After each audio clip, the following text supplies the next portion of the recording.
Some brands are legendary. In every category, someone sets the standard, and some of them even have raving fans. Join Scott Wozniak and Jack Fussell, the CEO and CMO of Swaz Consulting, on a journey of discovery. How did the legends do it? And how can you become a legendary brand too? Caitlin, good to be back with you. Looking forward to diving in here. Hey, Scott, how's it going? Yeah, it's good. It's been fun to see. Well, it's actually a fun little segue into what we're talking about, because I was just going to say it's been fun to see our team take off and build lots of new things. And it's for me personally deeply satisfying. I always prefer to work in a team context than solo. And that's what we're here to talk about is That's exactly the right. last part of the engine, healthy leadership teams. Now, I'll tell you, it's funny for me to talk about this because on the one hand, you'd think this is obvious. I should talk. I've written 3 books on leadership. I've built a lot of leadership programs. This is your jam, right? You've done leadership for brands like Marriott, Ritz, and a bunch of other folks, Lowe's. Oh yeah, you and I could geek out on leadership forever. And yet, with All day. that context, I got to confess, the first version of this engine didn't have a leadership team, didn't mention leaders at all. Like it wasn't in the engine. And It's so interesting. yeah. I mean, I'm mildly embarrassed because as a leadership guy, I should probably talk about that. I have a master's in organizational leadership Right. in school, right? Like I should probably talk about leadership. Yeah. So I figured, honestly, I'd already written those books. And if you want to learn about leadership, there's lots of great stuff. And I'd love to have that. But let's talk about customer experience. Like I think there's some fundamentals of good accounting practice, right? And we probably can't put that in every book either. Right. Like you got to narrow some focus. And so I was like, okay, great. I care about leadership. I've already proved that. I've got resources. Let's just talk about. So what was it?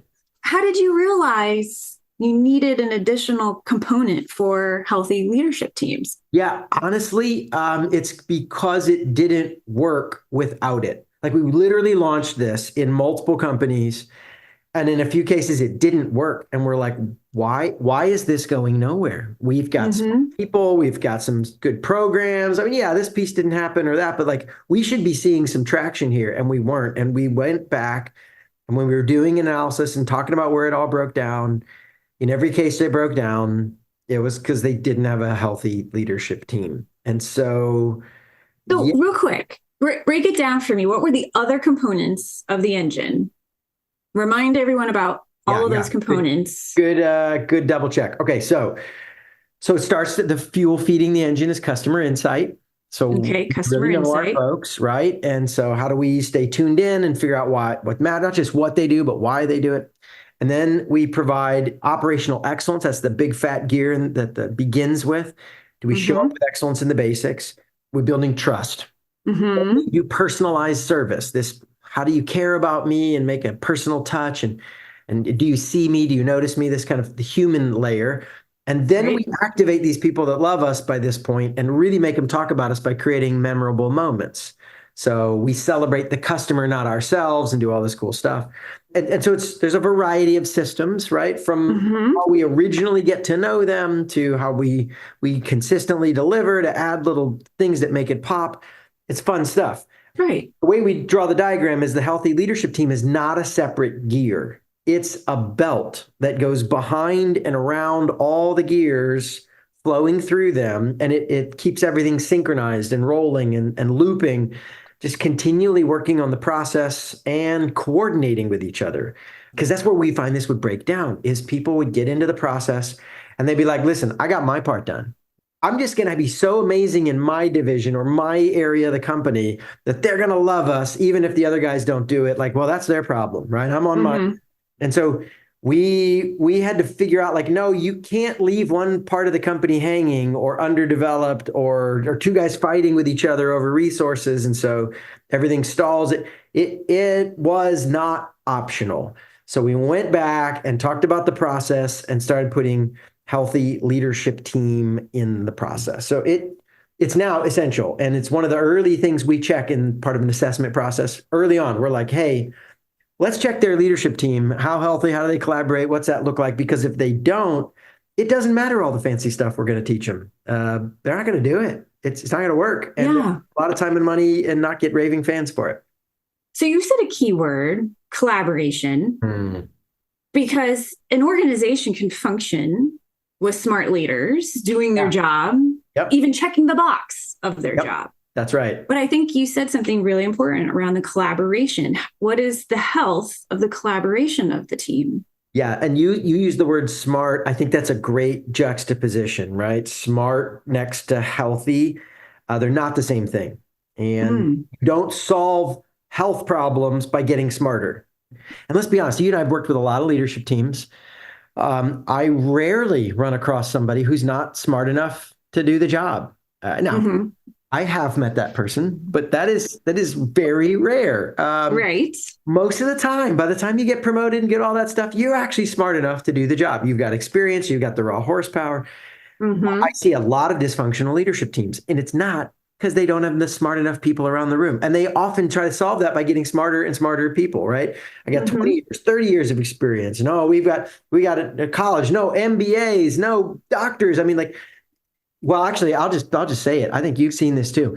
I think some of the most dysfunctional leadership teams I have ever seen were staffed with some of the most brilliant people I'd ever seen. Yeah, they get very particular about all of the knowledge that they know. Yes. And then it's interesting. Sometimes they keep that knowledge for themselves. So to your point, it's almost like the smarter you are, are you intimidated of sharing the information? Like, I'm not sure what goes on in the minds, but the collaboration is something. I'll take a guess, let's be aware, right? Warning, we're going to make guesses on what's happening inside other people's hearts and minds. Sure. And even if I'm right about some people, I'm certainly gonna be wrong about somebody, but I'll just be like transparent. So I know a lot of really smart people. I've been to some pretty cool programs. I'm actually a member of Mensa, so I've gone to the smart clubs, right? Smart People Club. And you would think that they are super successful human beings. I mean, it's the genius club. Like these be the captains of industry, right? The men and women who shape the world. And there's some people in there that I'm like, dang, that person, they're famous. Like, I didn't know they were there. But that's not the majority. There's just as many people who are I don't really want to stereotype this too badly, but I like the dude in the wrinkly, stinky t-shirt with the overgrown hair, black socks and sandals, nerding out about his crossword puzzle. He's in the room too. Smarts are no guarantee of performance. And what I've learned hanging with some of the folks who are not healthy in that category is a lot of times the more talented you are in an area, the more your IQ gets tied up into that thing. Your identity is a better way of saying that's what I was hearing is your identity. Your identity is tied up in your IQ. And you're like, I like myself because I'm smart. Or let's go back to professional stuff. Like I'm proud of who I am because I'm really a master of this part of the business world. I've got this craft down. I've got 27 years doing this. This is my, and so anything that feels threatening to my prestige as the expert is something that I shoot down hardcore. And that makes it very, very hard to collaborate. And if you don't collaborate, this thing doesn't work. You can't create raving fans by getting your own division by itself there. For me, this honestly, the vivid metaphor for this often goes back to my growing up playing sports. So I don't know, did you have team sport experience? What's your sports background, Caitlin? I know what you do now. It's not really a team sport. So yeah. What I do now is not team. So I'm so what do you do now? So I'm a triathlete. So purely solo gaming it here. But can I confess this is like the braggiest episode we have done in a long time, right? I'm talking about my smart club, and you're talking about your triathlons. Like, yeah, that's we're pretty big. We're a different league. Boss Consulting. I just want you to know. That's right. I'm a pretty big deal. Yeah. So. That's right. But we have our collaborative moments, Scott. We're doing this conversation. I'm only half joking because she legit does triathlons. Right. Okay. So that's not a team sport, right? Like that's not at all.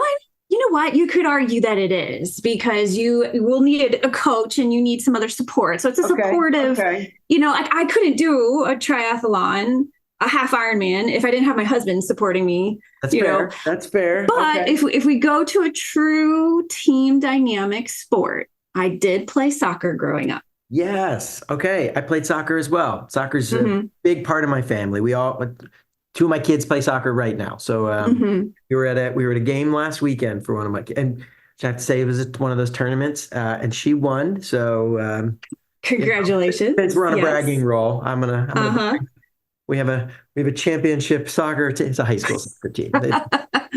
Hey, So that means a lot it's fun. It at is that fun. time. Okay, so soccer, yes, totally different team experience. Because here's how Hmm. I'll talk to folks about this from my experience. So I did not run triathlons. I did run track and field. Does a Hmm. 400 count? That's pretty much as long. That's it's about the Same same thing. distance, Same right? thing. Yeah, pretty much.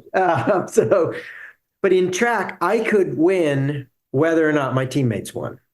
Oh, And so yeah. like, I want them to win. Like, they're good guys. My brother ran with me. Like, I hope you win, buddy. Hmm. It's gonna be great. But honestly, I didn't need them to win. And when I practiced on my stuff. And so there's a Hmm. world of difference between that and what I experienced in soccer. I don't know.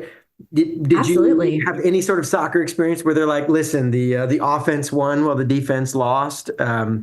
No, and you know what I appreciated most about it too? I played midfield and I was Oh, running all over the place, right? yes. But then there would be certain team players that were the ball hoggers. You know what I mean? And I had some of the those on my coach, team too. yeah. Huh. What I Yeah. appreciated about my coach was the reminder of you've got to pass the ball. Because Yeah. what ends up happening if you hog the ball for so long, it gets taken away, right? Yeah. You've got to pass it to your teammates and have the other team run around in circles as you're moving the ball across the field. So Yes. it's very much each person has their domain on the field that they need to manage, but you've got to be aware of where the other players are to be able to take advantage of that. That's such a great analogy for it because in business, this is where we'll see the breakdown. I did my part, and then I wouldn't pass the ball. We can't score if we don't pass the ball properly. No one person can do. I mean, even the greatest, like Messi, if you're into Messi's the man right now that I think is one of the greats. Mm-hmm. But you go old school Pele. I'm an original Pele fan. Yes. Nobody does it alone, and not to say there aren't people, but the guy who scores depends on the people who passed it to him, depend on the defenders, depend on the keeper, and sometimes even occasionally midfield might run up and Mm-hmm. be a part of Mm-hmm. an attacking play or be pulled back into defense. Like what a That's right. I have to say, just sidebar, I see the pattern. You were running like crazy from the beginning. Like I listen, my joke was I would not, because I never did track and field because I how didn't want to interesting. just run. I always said there needed to be a ball involved in order to get me to So do run, you bring a ball with you on the try? I'm just I can see Caitlin dribbling past all the people right? in the triathlon. I've grown up, I've kind of You say that weaned so into sadly. That's so funny. Like, oh, I have to confess, I used to say the sort of the same thing. Our football coach required us to run track in the off season to stay in shape. mm-hmm. So I did hurdles so that I didn't have to be bored running flat. And Yeah. when I got out of school, I was like, my wife ran. She's like, you should run. I was like, no way. I only run when people Yeah. chase me, right? Like, Right. now I ran today. I mean, I Yeah. running is my go-to. What changed my life? This is not the point of today's podcast, but I'll tell you what changed my life was audiobooks and the ability to put Oh. my phone in a pocket, plug in some earbuds, listen to an audiobook while I run. Because for me, the number one problem was the boredom. Mm-hmm. Which is why I don't know if I'm ever going to join you on a triathlon. It's a different beast. Yeah. I've done Tough Mudders, Yeah. Mm-hmm. 12 miles, 25 obstacles though. I'm that crazy. I would rather Yeah. go through a tub of ice and jump off a cliff than run in flat in a straight line. Like, no, no, I'm Hard out. no. Hard no for me. Yeah. So there's very different folks, but yes, the team flow. Okay, now why is this applied? Not this isn't just some sort of noble, like we should all share. You get better results. And specifically, the way this engine works, you have to have every part of the company have the same experience. Your customers go through the process. They can't start awesome and end chintzy. They can't Hmm. start feeling like these people care about me and end, or the other way, start like this is just a transaction and end with like, wait a minute, now you want to be friends? There's There's got to be some sort of a consistent feel, and you don't have to do the personal touches every single day, but there needs to be a bit of that in the overall marketing and a bit of that, and it needs to be spaced out. And you've got to be able to have the whole engine. What we found is they would run half, three-quarters of the engine because there's one guy who just wouldn't play well, and the others are like, George is a jerk, and that's whatever. George hits his numbers. And then we'd wonder like why the customers aren't willing to talk about him, aren't coming back, like what's going on. If the whole engine doesn't run, you don't get any raving fans. You don't get partial credit for partial engine. To our metaphor, I say if you yank a gear out of the engine, don't be surprised when the whole thing breaks down. Like you can't say I won my race. I don't know what's wrong with those morons. Right. Yeah, Scott, I've got a question for you. So, like here, we just went on a fun tangent around, triathlons and soccer and track and field. And there are times in which I want to be a solo player in my silo doing my work, right? And then there are times when I want to be collaborative and join the team.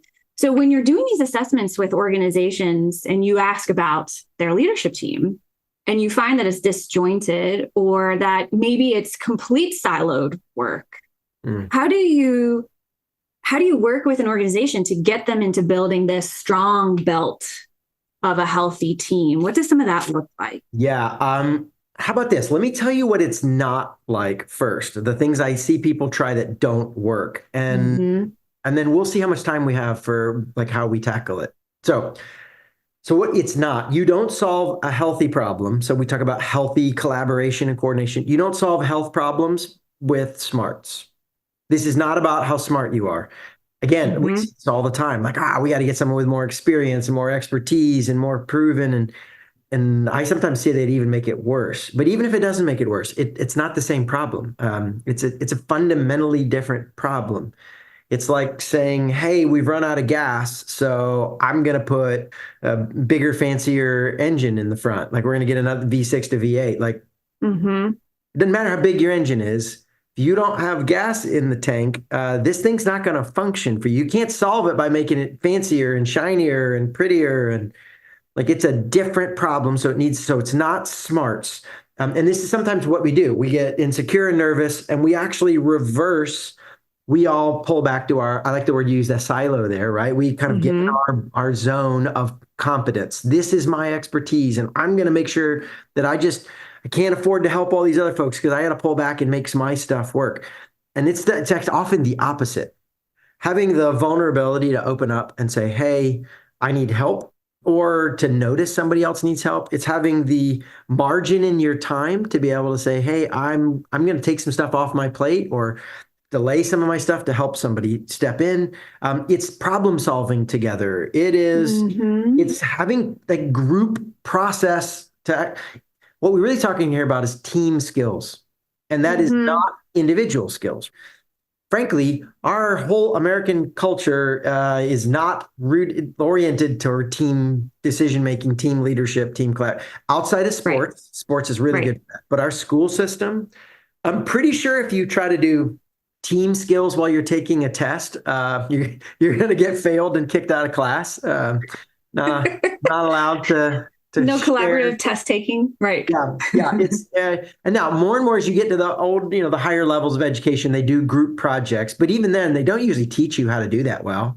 They don't teach you how to collaborate. Is that I'm going to slack off and Caitlin's going to do all the work. That's right. Which was awesome. It was a great group project for me in college. So, I was not a slacker, but let's just say I have some of my friends who could fall in that bucket, right? And we never really taught team skills. We're taught the opposite, and then now we're thrown in this pot. So we keep going back to like what we know is, I'm going to learn more about my space. I'm going to work harder, squeeze tighter on my stuff. And sometimes it's the ability to look around. You shouldn't even notice what's happening around me. And in the collaboration, the group who can think together is far smarter than any one individual. Oh, absolutely. Because you can just leverage all of the smarts, the joint smarts in the room to be able to have that. Where there's actually a book I was reading about called Collaboration is the New Competition. Oh, I like that title. Yeah.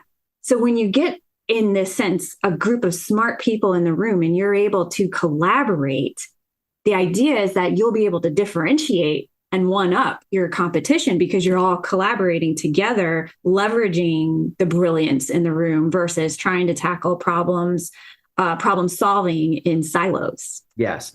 And maybe we'll finish with this.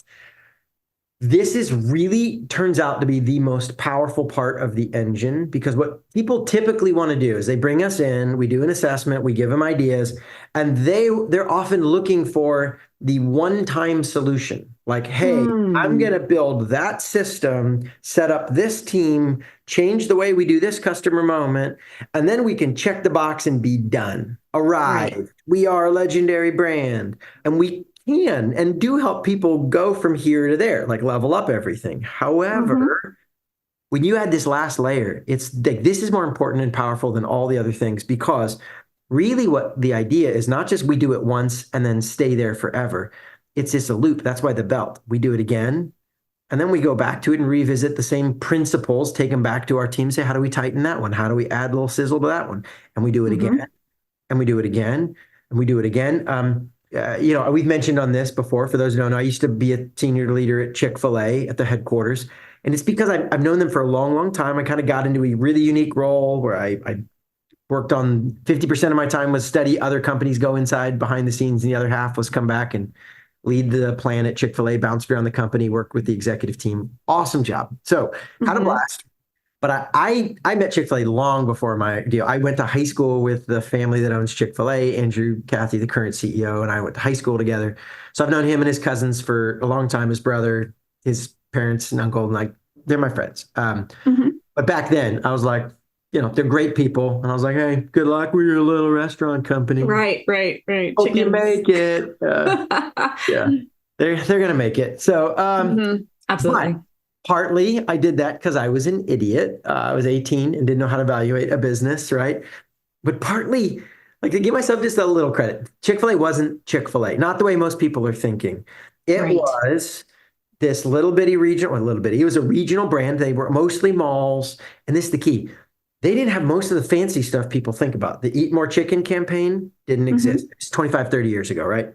Since they were mostly malls, drive-throughs. They didn't do drive-through. They didn't even have drive-throughs, let alone be good at them. Now they have like the world's most amazing drive-throughs. Half of their, maybe 2/3 of their menu didn't exist. It was just basically like chicken. Wow. I think I was there when they introduced waffle fries. I mean, it was just like fries, chicken. I know, brace yourself. There was no Chick-fil-A sauce. I don't know how we survived. It was a dark time. Honestly, between waffle fries and Chick-fil-A sauce. I know. Like, what is this place? No cows. Like, what?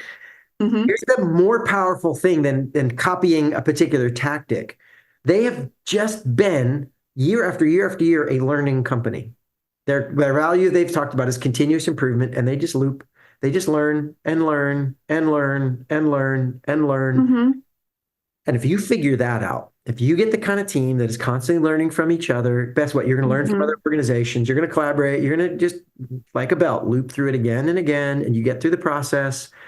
You're going to become amazing. Like, it's pretty straightforward. It's not hard.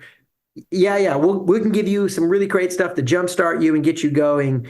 But and that, what is actually more cool, that gets all the attention, right? Customers love it. News media loves it. That's super fun. What is actually more valuable is getting a leadership team that becomes a stronger learning group. And if they learn and grow together, you're going to be awesome. You're going to blow past your competitors, and they can copy all the tactics you want in the world, and you win. It turns out this thing I didn't want to include might be the most powerful part of the whole engine. Oh, wow. Well, I'm glad you included it, because it sounds like that learning, continuous improvement, and collaboration is the way to go to keep all of those gears effectively moving. Yeah. I was wrong, and we're learning still. So you were continuously improving your own model, Scott. Thank you. See, I'm just modeling. You know what I didn't actually do is talk to you about one of the first things we take our team. Maybe we should do that in the next episode, is work through this pyramid that we use to help our team start that process. So yeah, how about sounds like a great pick idea. that up next time? Sounds great. Thanks for spending some time with us on your journey to legendary. If you enjoyed this episode and want more content like this, you may want to sign up for our newsletter. You can do that and learn about all the ways we are helping leaders build legendary brands at swazconsulting.com. That's www.swozconsulting.com. Greatness is possible. You just have to build the right engine.